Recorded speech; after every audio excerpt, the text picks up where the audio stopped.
문학 개념어 2강을 시작하도록 하겠습니다. 2강의 내용은 이제 정서와 태도인데, 여러분 우리가 문학을 할 때 우리가 제일 많이 쓰는 표현이 플러스야 마이너스야, 이걸 많이 물어보죠. 그래서 봐봐요. 정서에도 부정 긍정이 나눠지고, 그 다음에 태도에도 부정 긍정이 나눠진다. 우리가 정서가 플러스면 태도가 플러스이다, 정서가 마이너스면 태도가 마이너스이다, 이렇게 똑같이 생각하면은 안 된다는 거지. 그러니까 왜 기분이 태도가 되지 말자라는 한동안 많이 막 상태 메시지 같은데 이렇게 사람들이 남겨놓는 그런 표현도 있었는데, 맞아요. 내 기분하고 나의 태도하고는 구분할 수 있어야 되겠죠. 시에서도 마찬가지예요. 자, 정서와 태도를 나누는데, 일단 여러분 2항 대립 구조로 볼 거예요. 긍정적 상황이냐 부정적 상황이냐. 그런데 여기서 상황의 동그라미 한번 쳐볼까요? 상황의 동그라미를 치시고, 상황은 뭐와 같다? 정서와 일치할 수 있다. 그러면 긍정적인 상황은 뭐도 되겠어요? 긍정적인 정서도 된다는 표현이겠죠. 여기까지 이해되죠? 자, 그럼 부정적 상황은 어떻게 되겠어요? 그렇죠. 부정적 정서하고 연결이 되는 거겠죠. 부정적 정서. 이렇게. 그럼 보세요. 이 긍정과 부정으로 나눴을 때 우리 문학은요, 부정적인 상황에 대한 이야기를 훨씬 더 많이 해요. 시각적으로 이미지화 시켜봅시다. 딱 봐도 부정적인 부분이 훨씬 더 디테일하고 훨씬 더 많아. 반면 긍정적인 것은 상대적으로 심플하네. 상대적으로. 그러면 우리나라 이 시를 바라봤을 때에는 좀 부정적인 상황에 대한 얘기가 많이 나오는 것 같아 정도로 정리를 해볼 거예요. 그 다음에 부정적인 걸 더 강조해 드렸으니까 부정적인 거 먼저 시작을 해봅시다.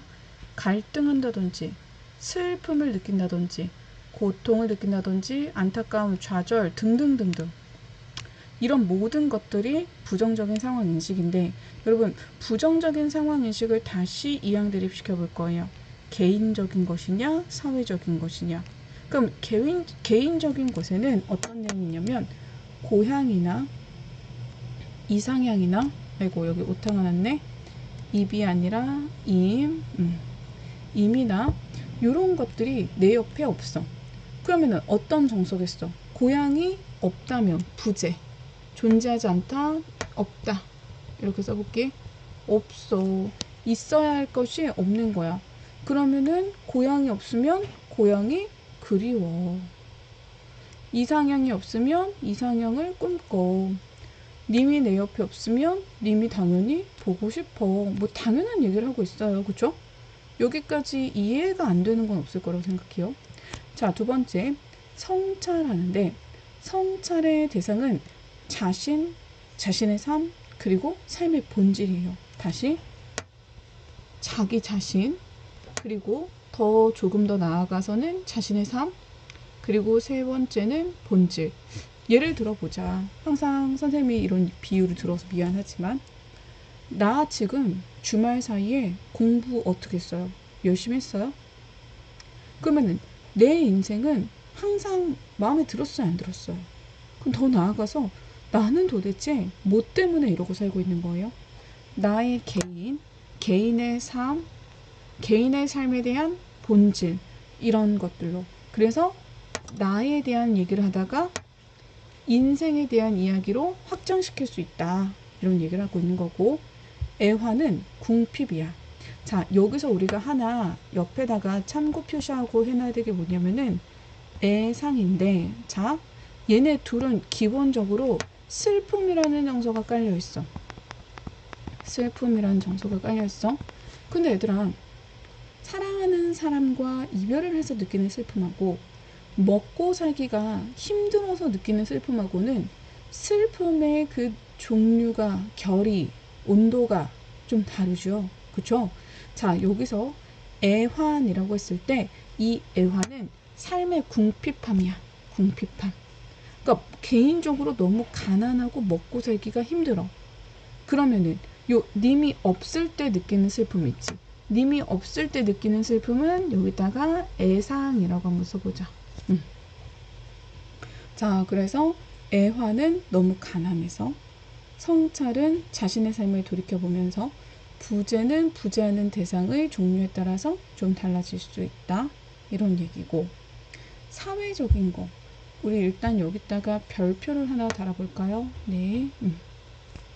자, 별표를 달아보면은, 여러분, 우리가 특히 현대문학 같은 데서 주구장창 나오는 거죠. 그죠? 이 사회사와 관련된 거는 보통 어느 섹션에서 많이 나오냐면은 그 현대문학 파트에서 정말 많이 나옵니다.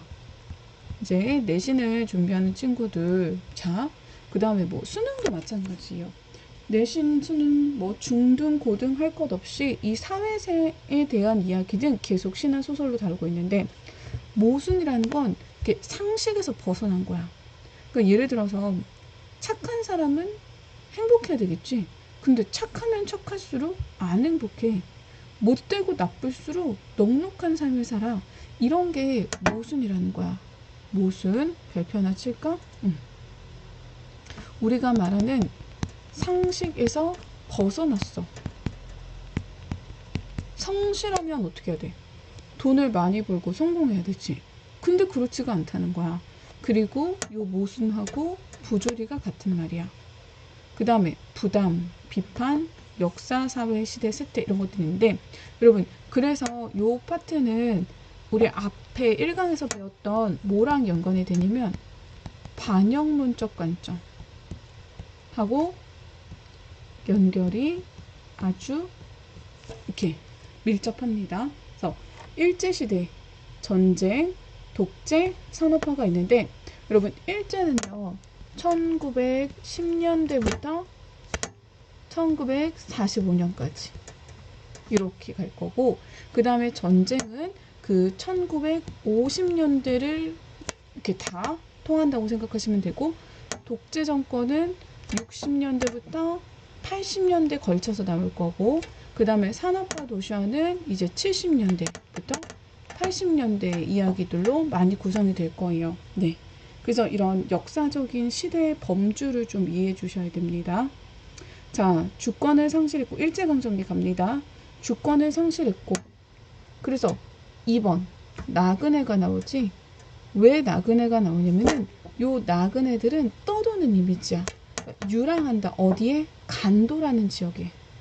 여러분, 한국사 좀 기억을 해주셔야 돼요. 국어를 잘하려면. 그래서 여기 가로치고 방황, 그리고 방랑, 의 이미지가 강하다. 일제강점기에는 우리의 땅을 빼앗겼기 때문에 방황하고 방랑할 수밖에 없는 거죠. 자, 전쟁, 무의미한 이념의 대립인데, 여러분 왜 좌파, 우파 이런 말 들어봤어요? 잘 모르는 사람들은 나 뭐 저녁을 드시거나 아니면은 뭐 가족들하고 같이 이야기를 나누는 시간에 부모님한테 한번 여쭤보세요.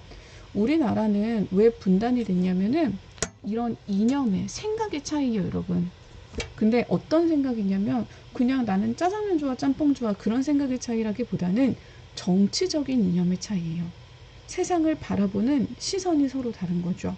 그래서 북한 좌익 같은 경우에는 아시죠? 공산주의라는 거.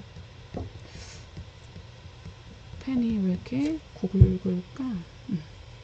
굉장히 공산주의적인 색깔을 가지고 있고, 반면 남한 우익은 자유주의,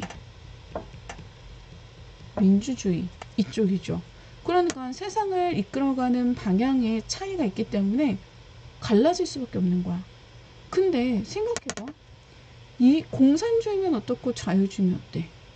이 차이는 결국에 뭘 만들었어? 전쟁을 만들었고, 그 다음에 이 전쟁은 민족의 어떤 그 대립을 나타내는 거야. 니네 혹시 막 명절에 가족들끼리 정치 얘기하다가 싸움 나는 거 못 보니? 그게 뭐가 그렇게 중요해? 좌익인지 우익인지가 뭐가 중요해? 결국에는 좌익이든 우익이든 다 같이 행복하게 살기 위한 게 목적 아닐까? 근데 서로를 미워하고 그 다음에 한 민족끼리 대립을 되고 전쟁을 치르다가 한 나라가 쪼개지는 사태까지 갔다. 이거는 의미가 없다는 거죠. 무의미하다는 거죠. 자, 그 다음에 독재, 인권을 억압하고 질곡의 역사를 거친다 그랬는데, 자, 봐봐. 인권을 억압할 수 있었던 이유는 결국에는 많은 사람들의 이야기를 듣지 않겠다는 거야. 그러니까 다수의 의견을 어떻게 하는 거야? 인정하지 않는다는 거야. 그러니까 한 사람, 독재자의 의견대로 따라야 돼. 뭘 위해서? 경제 성장을 위해서. 이 스토리가 왜 나오는 거죠? 우리는 이 독재 정권 이전 시대에 뭐가 나왔어요? 이거. 전쟁으로 인한 민족의 대립이 있었죠. 근데 이 전쟁으로 인한 민족의 대립은 엄청난 사람들의 죽음을 가져왔단 말이야. 그렇기 때문에 사람들은 굶어 죽는 게 무엇인지를 체험해봤어. 그러니까 이제는 그게 너무 무서운 거야. 와, 사람이 이렇게 안 먹으면 죽을 수가 있구나. 그래서 한 사람이 나서는 거야. 여러분, 굶어 죽기 싫으시죠? 넉넉하게 살아보고 싶으시죠? 제 말대로 하세요. 이렇게 독재자가 경제 성장을 발전시킨다는 명목하에 많은 사람들의 의견은 묵살이 될 수밖에 없는 거지. 그러니까 굉장히 빠른 속도로 발전할 수밖에 없는 거야. 그치? 자, 그 다음에 산업화 도시화가 됐네. 독재 정권으로 경제 성장을 이룬다고 했기 때문에 그 산업화 도시화는 자연스럽게 연결이 될 수밖에 없겠죠. 그래서 환경이 파괴게 될 뿐만 아니라 인간이 소외되고 빈부격차가 나타나는데, 자, 여기서 제일 중요한 거, 이 인간 소외에다가 별표 하나 달아볼게요. 여러분, 인간 소외 현상이라는 건 인간이 어떤 물질이나 돈의 가치보다 못한 존재가 되는 거야. 돈의 가치가 인간의 가치를 넘어섰어. 그래서 현대 도시인들은 도시에 살면은 가진 자는 우러러보고 가지지 못한 자는 가진 자들 밑에서 이렇게 뭐랄까 기생하거나 아니면은 굉장히 나약한 존재의 모습으로 그렇게 인간답지 못한 삶을 영위해 가는 거죠. 그리고 빈부격차 말해 뭐 하겠어요, 그렇죠? 그래서 이거는 사회적 가난이다. 그러니까 어떤 계급 사회라고 볼 수가 있는 거죠. 계급이 나눠진 거야. 우리나라 계급 없잖아요. 그쵸? 눈에 보이는 계급이 아니라 왜 우리 있잖아요. 눈에 보이지 않는 계급. 어떤 집에서 사느냐? 어떤 차를 가지고 있느냐? 어떤 대학교로 나왔느냐? 직업이 뭔가? 그치? 학력이 어떤가? 이런 것들이 눈에 보이지 않는 계급인 거죠. 그래서 사회적 가난이 굉장히 심화되고 있다. 현재까지도. 자, 그래서 이런 것들을 한번 훑어보셨고, 그 다음에 이제 좀 우울한 얘기에서 벗어나서 긍정적인 것을 먼저 보시면, 찬양하거나 예찬하거나 감탄하거나 경탄하는데, 아름다운 것을 보거나 훌륭한 것을 봤을 때, 아름다운 것을 완전히 감상한다고 해서 완상이라고 하고, 훌륭한 것을 통해서 교훈을 얻는다고 할 수가 있겠죠. 그래서 교감, 만족감, 동화 일체감, 낙천적, 좋아해, 경쾌, 발랄해, 뭐 등등등. 여기서 어려운 말 좀 봅시다. 탈속적이라고 하면은 세속적인 것에서 벗어난 상태를 말하는 거예요. 그 다음에 교훈, 성실해서 변치 않는 걸 불변이라고 하지. 불변성. 그 다음에 생명력, 자연의 섭리인데, 자, 요즘에 최근에 이런 것들이 조금 어려워지는 문학 속에서 많이 보이는 것 같아요. 그래서 여기 이 경외심이나 외경심에다가 동그라미 좀 치시고 땡겨 볼게요.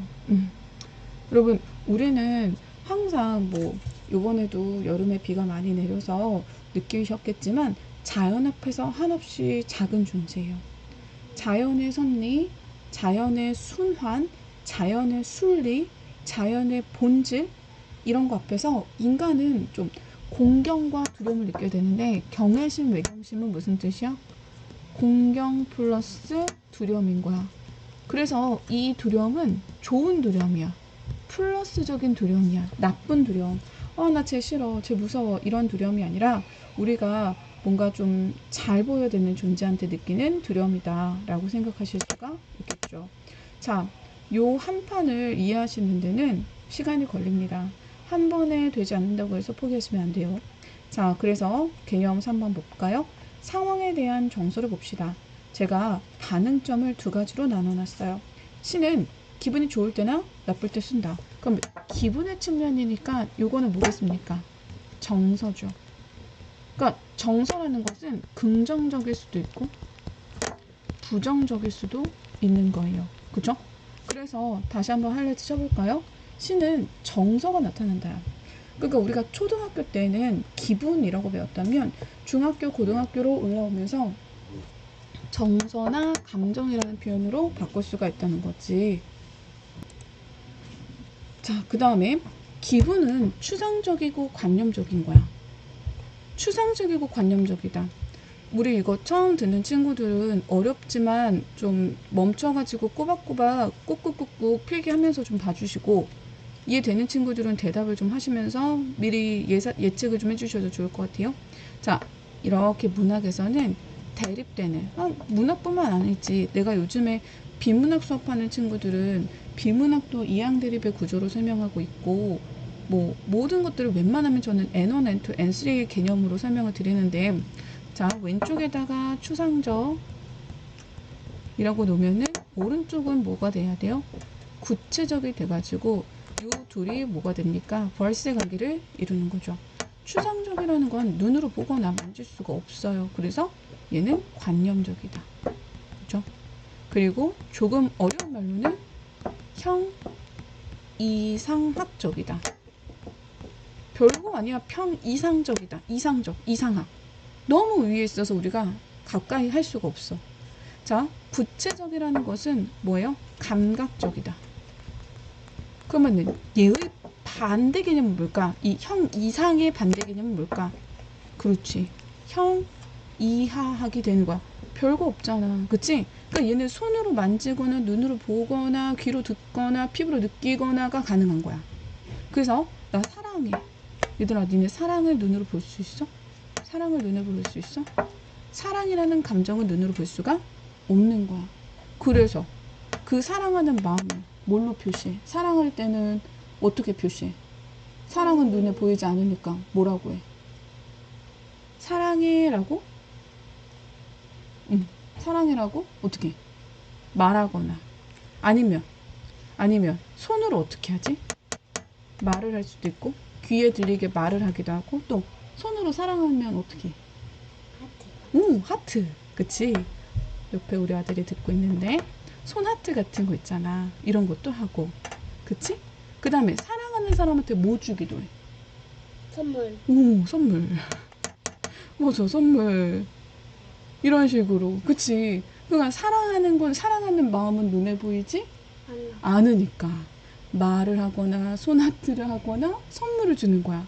근데 이런 개념이 이제 고등학교, 중학교, 언니, 오빠, 형, 누나들은 뭐라고 표현이 나오는 거야? 추상적이다, 구체적이다, 이런 말로 바뀌어서 나오니까 이런 개념들이 조금 어려운 거죠. 참고로 우리 아들은 8살인데 8살이 이해할 수 있는 거라면 저는 충분히 이해하실 수 있다고 생각합니다. 자, 근데 기분은 의도가 없는 것이다. 너무 중요한 말 아니야? 니네 이거 문학 배우면서 이런 말 배운 적 있는지 생각해봐. 기분에는 의도가 없어.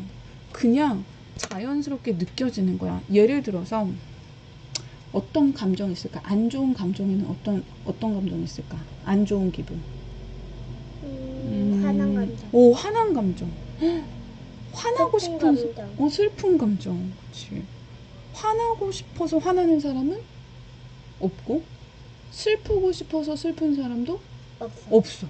그치? 그냥 갑자기 슬픔이 느껴지고 화나는 게 느껴지는 거야. 오케이? 그러면은 기분이 좋은 상황에 놓여 있다면 긍정적으로 현실을 인식하고 있는 거고, 나쁜 상황에 놓여 있다면 부정적 현실을 의도한 게 아니라 인식하고 있는 거다. 자, 여러분 똑같은 음식을 먹더라도 기분이 좋은 때가 있고 좋지 않을 때가 있는데, 그러면은 똑같은 음식인데도 기분이 좋은 건 그 상황이 좋은 거지 음식이 좋다고 보기가 어려운 거고, 똑같은 음식을 먹는데도 기분이 나쁘다면 그 음식이 나쁜 게 아니라 그 상황이 나쁜 거고. 그 다음에 자, 상황과 정서를 기준으로 선지를 한 번에 털어낼 수 있다. 여러분한테는 이런 게 매력적이죠. 선지를 먼저 읽고 이게 맞을까? 생각한다면 함정에 빠지기가 쉽습니다. 자, 그럼 여러분 문제 푸실 때 어떻게 해야 돼요? 선지를 먼저 읽으면 안 되고, 선지를 읽기 전에 화자의 상황과 정서를 먼저 선행하는 연습을 하셔야 되는데, 그건 제가 문제 풀면서 말씀을 드릴 거예요. 자, 그럼 봅시다. 여기 보시면은 제가 가시적으로 이렇게 정리해 놓은 거 보이시죠? 봅시다. 어떤 상황이냐 판단할 때 구체적인 장면 위주로 생각하는 건 be bad, 안 좋아. 그러면은 왜 안 좋은지 설명해 볼게요. 자, 보라색 산에 한 사슴 한 마리가 혼자 물 앞에 있어. 그러면은 이렇게 판단하는 학생은 갑자기 보라색이 우울해 보이거나 혼자 있는 사슴이 슬퍼 보이냐고 출제자가 물으면 왠지 그럴 것도 같아요 라고 하면서 함정에 빠지게 되는 거야. 맞는 것 같아요. 이것도 맞는 것 같아요. 저것도 맞는 것 같아요. 여러분 이런 거 문제 풀면서 해보신 적 있잖아요. 그쵸? 자, 그럼 어떻게 푸셔야 되느냐? 어떤 상황이냐 판단할 때 추상적인 상황 위주로 생각하기. 더 어려워지는 느낌인데 설명해 볼게요. 자, 도교적 이상세계를 노래한 자연 친화적인 작품이다. 그러니까 보라색이나 혼자 있다라는 이런 부분적인 것들에 현혹당하는 게 아니라, 아니 보라색은 뭐 우울한 색깔이라는 건 그거 확실해? 보라색 나는 개인적으로 보라색 너무 좋아해서 나한테 보라색은 우울한 색깔이 아니야. 그러니까 만약에 보라색을 가지고 우울하다고 어그로를 끌면은 끌려갈 수 있다는 거지. 그래서 기쁜 상황이라고 확신하면서 문제를 풀 수 있어야 된다. 그러니까 기쁜 상황이라는 건 뭐냐면은 막 진짜 신난다는 뜻이 아니라 여기서는 긍정적이다. 왜? 아름다운 뭘 그렸습니까? 자연을 그려놓은 거니까. 뭐가?